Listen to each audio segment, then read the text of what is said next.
Hey there, and welcome to Unit 1 of the vagus nerve stimulation and repair lesson area. So, what is this all about? That's probably what you're asking yourself is, what is the vagus nerve? What's stimulation? Can the vagus nerve be repaired? I'm super confused. Well, we're going to get right into it, so here we go. So, the vagus nerve, what is it? Well, it's the largest nerve in your entire body. It's also the longest. It's responsible for many processes relating to your heart, your breathing, your swallowing, your digestion, your hunger, and your brain function, and so many more things. It's very important, and that's a picture of it right there on the right side. So, the 10th cranial nerve, or the X nerve, that's Latin for 10, is the vagus nerve. It's one of 12 cranial nerves that run out of your brain, through your skull, down to your body, and up to your face and your head. The vagus nerve, when it's activated in the good way, is called parasympathetic activation, which is counter and opposite of sympathetic activation, which you definitely have heard of if you've ever heard of the term fight or flight.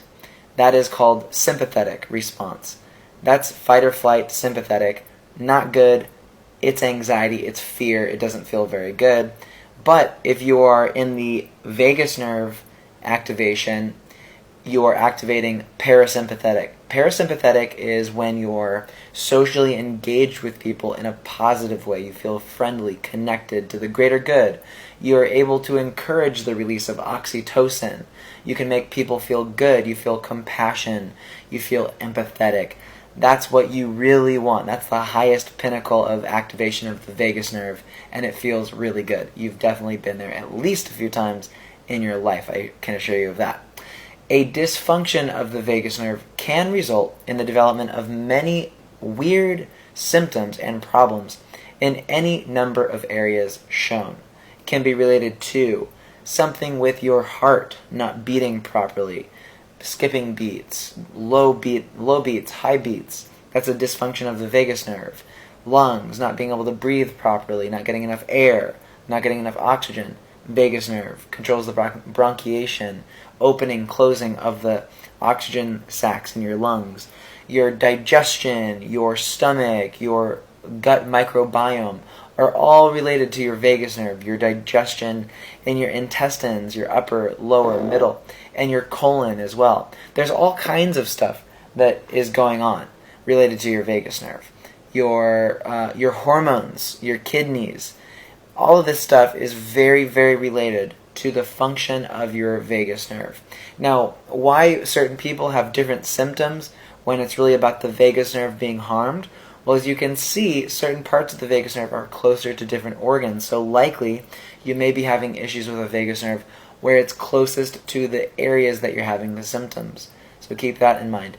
And it can also be a combination of traumatic experiences, environmental factors, and even just plain old genetics or family history. Okay? Now here is a couple slideshows, just video graphics, showing you the pathway of the vagus nerve.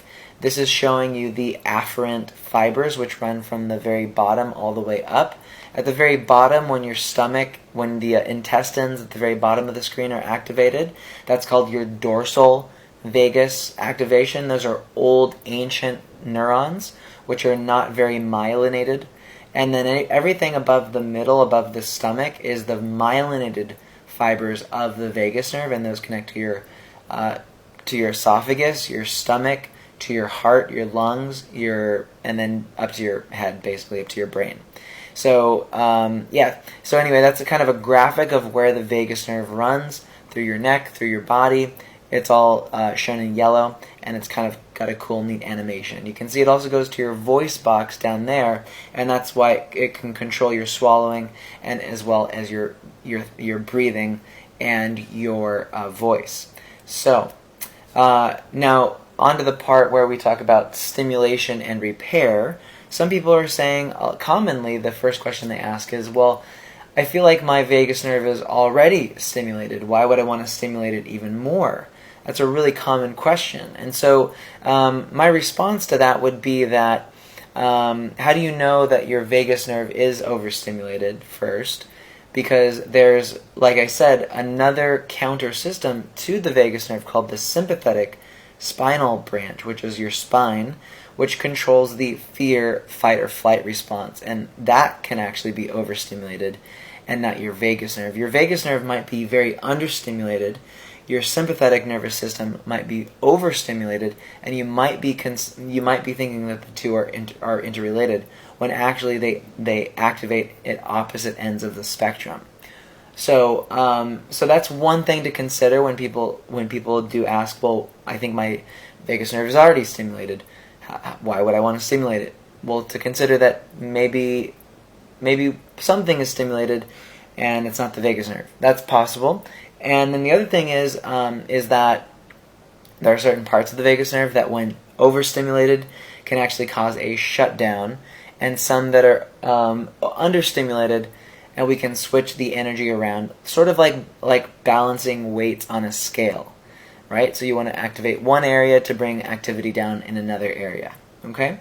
So, and then in terms of the repair, it is possible to repair neurons. Many people have found that even something as simple as meditation has been able to help repair some old, unhealthy, scarred, damaged neurons. So simple things like that can actually help to repair neurons. And mainly what we want to really try to do is repair the myelin sheath that surrounds and protects the vagus nerve. And remember, we want to get rid of toxins in your body. And so we're going to talk about that next. So in this picture is what stimulation specifically refers to. So through specific types of technology and techniques as well, like breathing, meditation, yoga, humming, in combination with some physical technologies. For some people have those already. Ultrasound is pictured here. It's an effective one. It is possible to stimulate the vagus nerve and the tissue that surrounds it. This can promote the growth and the repair of new neurons and remove inflammatory toxins. Now that's a key thing to keep in mind, is that you don't just want to repair the vagus nerve and then leave the toxic soup of inflammation surrounding it so that it just gets hurt again. You don't want to do that. So if you're going to repair it, you need to also remove the inflammation that helped hurt it in the first place as well. So you want to find something like a technology or a technique that can really do both. Clear inflammation from the area effectively, bring more blood flow to the area, massage the area a little bit, gives it some movement, some new energy, a breath of life, if you will, to the area, and then also promote neurogenesis, which is the creation of new neurons and the growth and repair of old neurons as well. So you want to find something that can do that. Now the neck is one of the easiest and most desirable locations to stimulate because the largest chunk of the vagus nerve goes through the neck directly. So it's a really great area to go. So anyway, moving on to repair, the term repair is really, we want to consider this from two different sides. There's the microscopic, which is repairing small neurons, the neurochemistry around it. We want to make sure that we have adequate levels of serotonin to help with nerve function, to help with the depression, the anxiety, these kinds of things. Dopamine, so that you can feel good, and oxytocin, so that you can feel connected and really feel that sense of joy that everybody really wants deep down.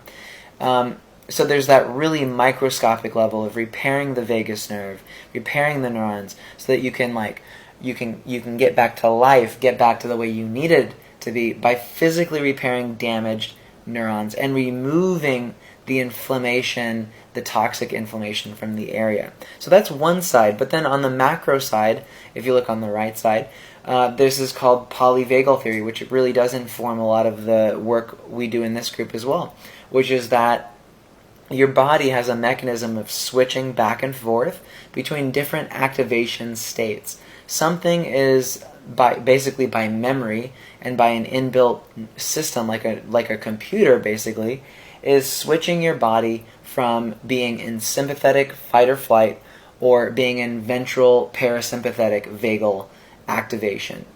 Being able to feel connected. your body is constantly on the switch between feeling overwhelmed, feeling shut down, feeling depressed, then feeling like you're in danger, feeling like there's a problem that you have to fight, and then feeling like, wow, I love my life. I love everybody around me.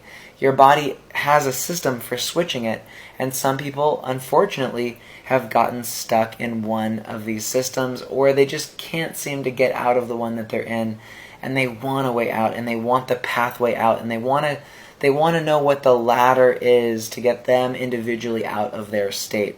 And so that's another part of it. So that's the macroscopic, that's the bigger picture.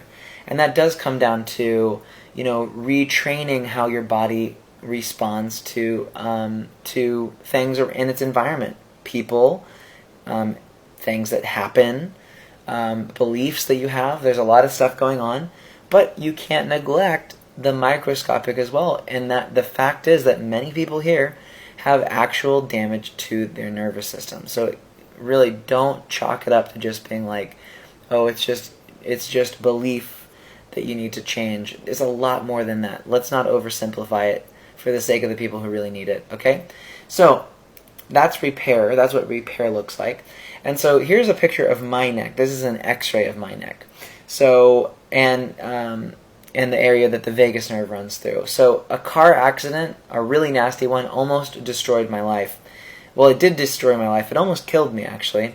And I had to fight my way back, tooth and nail. You can see in this picture, the neck is almost vertically up and down, and with actually leaning more to the left, curving to the left, when actually this should be opposite. It should be curving backwards. It shouldn't be straight like this.